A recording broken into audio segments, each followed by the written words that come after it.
अस्सलाम वालेकुम जी। आज हम डिफरेंशियल ज्योमेट्री के टॉपिक में पढ़ेंगे कि रेक्टिफाइंग प्लेन किसे कहते हैं।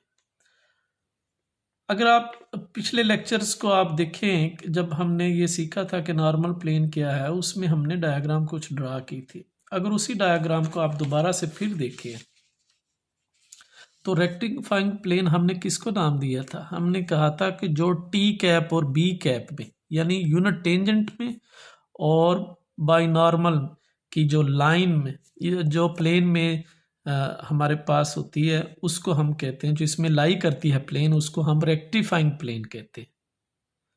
और ये जाहिर है ये ऐसी प्लेन है जो टी कैप और बी कैप के पैरेलल है और परपेंडिकुलर है एन कैप के।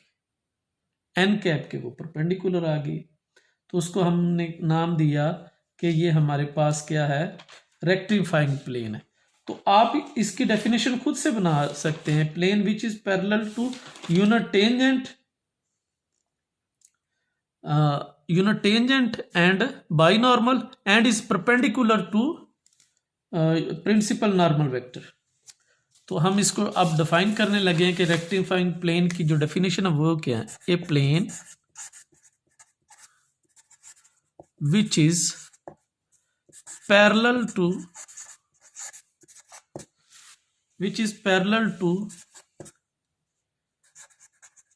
unit tangent vector tangent t cap and binormal या unit binormal b cap and is perpendicular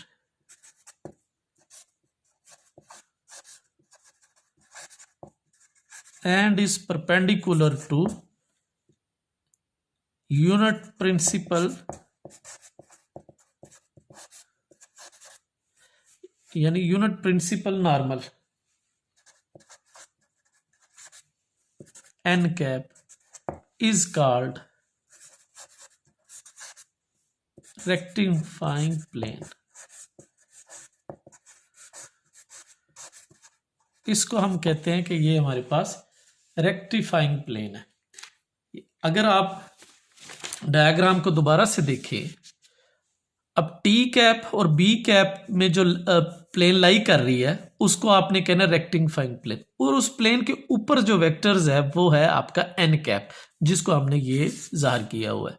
तो यानी a plane which is parallel to T cap and B cap and which is perpendicular to N cap is called rectifying plane. और उसकी क्योंकि वो normal है N cap पे तो उसकी हमने मैथमेटिकल फॉर्म ये लिखी हुई है, द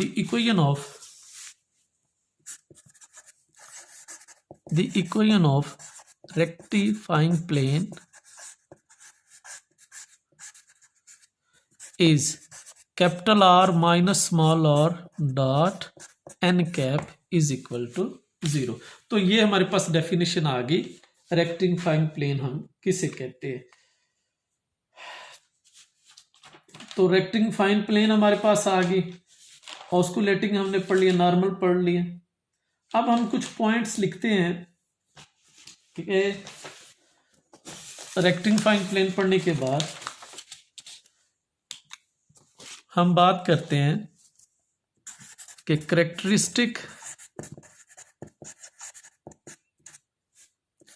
लाइंस एंड प्लेन्स के हैं।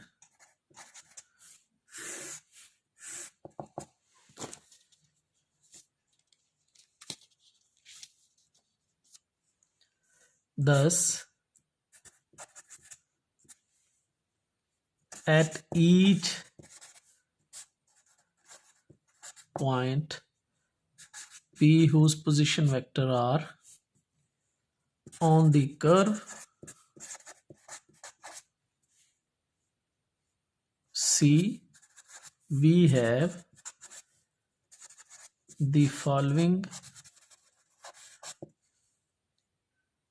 three characteristic lines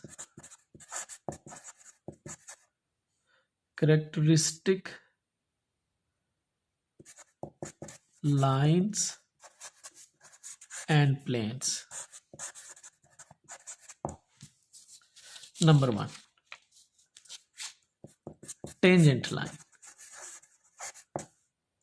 तीन ही लाइन है ना, एक टेंजेंट लाइन है, एक हमारे पास प्रिंसिपल नॉर्मल लाइन है, एक हमारे पास बाई नॉर्मल लाइन है, और तीन ही प्लेन्स है, नॉर्मल प्लेन है, रेक्टिफाइंग प्लेन है और ऑस्कुलेटिंग प्लेन है। अब लाइन की बात हो रही है कि टेंजेंट लाइन क्या चीज है। आपने उसकी इक्वेशन जो है वो सिंपल याद रखनी है, r is equal to small r plus K T cap, और k जो है ये हमारे पास कर्वेचर है, और कर्वेचर्स जो है वो माइनस अफिनिटी टू अफिनिटी हो सकता है।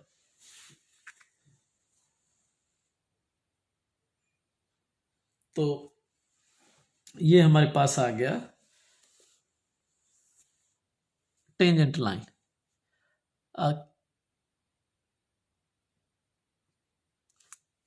और फिर हमारे पास आ गई नॉर्मल लाइन।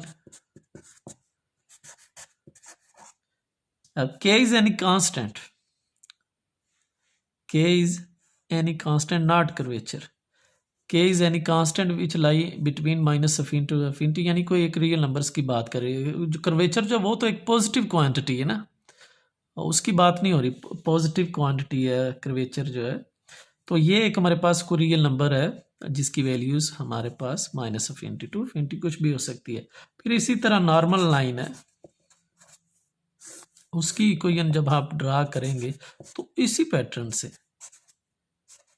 प्लस के, अब टी की जगह पे एन आ जाएगा, और के की वैल्यूज वैसी माइनस अफिनिटी टू अफिनिटी आ जाएगी। और इसी तरह बाय नॉर्मल लाइन के टेंजेंट लाइन के ऊपर नॉर्मल लाइन है, परपेंडिकुलर है, या परपेंडिकुलर ऊपर टेंजेंट लाइन, और इन दोनों के ऊपर जो परपेंडिकुलर लाइंस है वो उसको हम कहते हैं बाय नॉर्मल लाइन। तो तीसरी हमारे पास जो लाइन आ जाएगी वो हमारे पास आ जाएगी बाय नॉर्मल लाइन।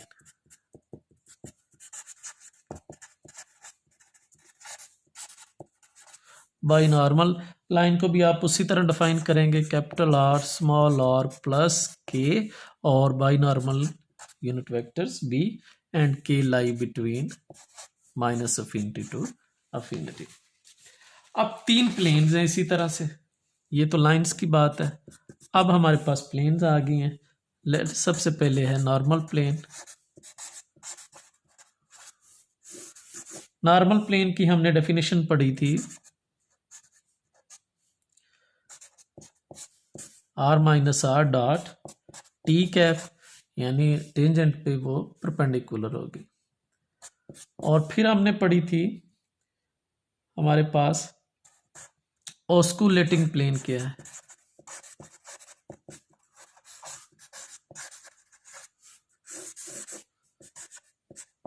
उसको हमने डिफाइन किया डिटेल से, उसकी मैथमेटिकल फॉर्म पढ़ी। अब हम ये जस्ट लिख रहे हैं कि ये हमारे पास जो ऑस्कुलेटिंग प्लेन है वो परपेंडिकुलर होती है बाय नॉर्मल प्लेन के, और जो तीसरी और आखिरी प्लेन है वो हमारे पास थी रेक्टिफाइंग प्लेन। रेक्टिफाइंग प्लेन क्या होगी, तो कैपिटल आर माइनस आर, अब ज़ाहिर है टी आ गया हमारे पास, टी कैप आ गया, बी कैप आ गया, एन कैप रह गया, तो वो एन कैप लिखी जाएगी। तो ये हमारे पास आ गई रेक्टिफाइंग प्लेन आ गई है। और इसी तरह से अगर हम ड्राइव करना चाहें वेक्टर फॉर्म ऑफ द बाइनॉर्मल, यानी अगर हम ड्रा करें वेक्टर फॉर्म ऑफ बाइनॉर्मल, बाइनॉर्मल की वेक्टर फॉर्म बनाए हम, तो हम कुछ इस तरह से बना सकते हैं, कुछ हम वर्डिंग इस तरह से कर सकते हैं, late P be a point on the curve in the XY plane, let's suppose. Then the unit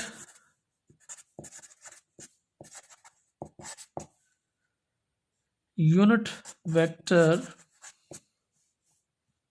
b cap perpendicular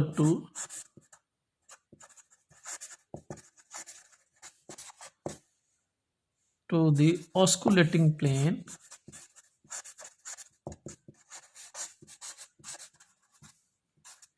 is called, उसको हम क्या कहेंगे, बाइनॉर्मल कहेंगे, is called binormal, where n cap and t cap are normal and tangent at P respectively. ये simple बात लिखी हुई आप अपने वर्डिंग में लिख सकते हैं, जैसे हमने डेफिनेशन क्या की थी बाइनॉर्मल की, कि वो पैरेलल हो हमारे पास फलां फलां वेक्टर्स के और परपेंडिकुलर हो फलां वेक्टर्स के, तो वही आप सेम जो हमने रिपीट की थी आप वो वैसे ही रिपीट कर सकते हैं बाइनॉर्मल की। तो एनीवे ये हम डायग्राम अब बनाएंगे, तो बाइनॉर्मल की हम ड्राइव करके देखते हैं कि कैसे कर सकते हैं। लेट हमारे पास एक प्लेन है एक्स वाई, और एक्स वाई प्लेन में कि एक हमारे पास कर्व है, लेट्स सपोज एक उस पे पॉइंट P है और एक उस पे पॉइंट Q है, और हम पोजीशन वेक्टर बनाते हैं P का R, उस पोजीशन वेक्टर इज R, और इसका हम बनाते हैं कैपिटल R, तो ये हमारे पास आ गई कैपिटल R। अब हमारे पास टेंजेंट जो है वो लेट्स सपोज हमारे पास टेंजेंट जो है वो यहाँ से गुजर रही है ये P पॉइंट से, तो हमने यूनिट टेंजेंट वेक्टर का नाम दे दिया।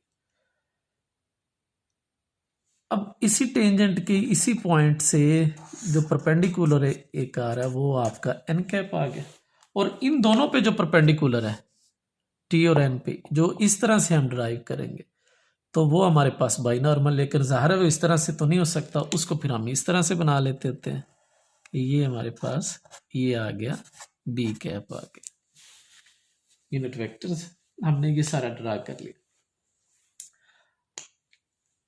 अब हम इसको लिख सकते हैं, अगर हम इसको कहें द इक्वेशन ऑफ बाइनॉर्मल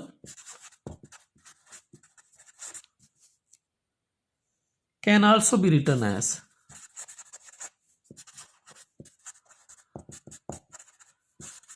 इक्वेशन, उसको हम इस तरह से लिख सकते हैं R is equal to small r plus p q, यानी स्मॉल r और इस वेक्टर जिसको आपने पी क्यू का नाम दिया हुआ है, इन दोनों वेक्टर्स को ऐड करेंगे तो रिजल्टेंट वेक्टर कैपिटल R आ जाएगा। तो इसको हम ऐसे भी लिख सकते हैं, या इसको ऐसे भी लिखा जा सकता है कि R is equal to small r plus mu B. कैसे? क्योंकि हमारे पास ये है कि पी बी जो है कैपिटल बी वो पैरेलल है पी क्यू के, ठीक है जी। पी क्यू और हमारे पास बी जो है ये आपस में पैरेलल हैं, और पैरेलल हैं तो अब पैरेलल वेक्टर्स को ऐसे लिखते हैं ना कि अगर let's suppose A vectors parallel है बी के, तो आप बी को लिख सकते हैं बीच में कोई कांस्टेंट इन्वॉल्व कर देते हैं, यानी जो आपका छोटा वेक्टर होता है स्मॉल वेक्टर होता है उसके साथ कोई ना कोई कांस्टेंट लगा देते हैं ताकि वो उसके इक्वल आ जाए।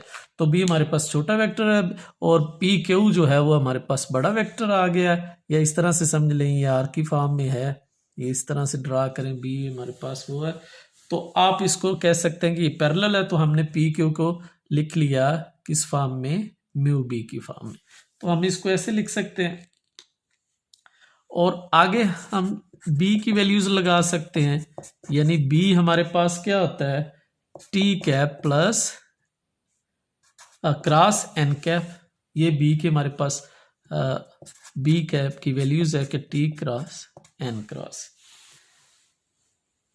और r जो है वो स्मॉल r प्लस म्यू, और हमने ये वैल्यूज डिस्कस भी की थी कि t अगर आ जाए तो उसका मतलब क्या होता है r का डेरिवेटिव, और n वैल्यूज आ जाए तो उसका मतलब होता है r double derivative over k values. तो ये हमने जो सीरट ऑफ फ्री नेट फार्मूले हैं वहाँ से हमने ये ड्राइव भी किया था बिल्कुल प्रीवियस में। तो आप वहाँ से देख सकते हैं, हमारा लेक्चर देख सकते हैं कि हमने टी कैप और एन कैप की वैल्यूज़ कैसे ये लगाई थी। तो हमने ये वैल्यूज़ लगा ली। तो यहाँ से हमारे पास क्या आ गया कि के अगर हम बाहर ले जाएं कांस्टेंट के तौर पे, तो ये हमारे पास R plus mu over K, और ये आ गया R first derivative cross R second derivative. तो ये आ गया।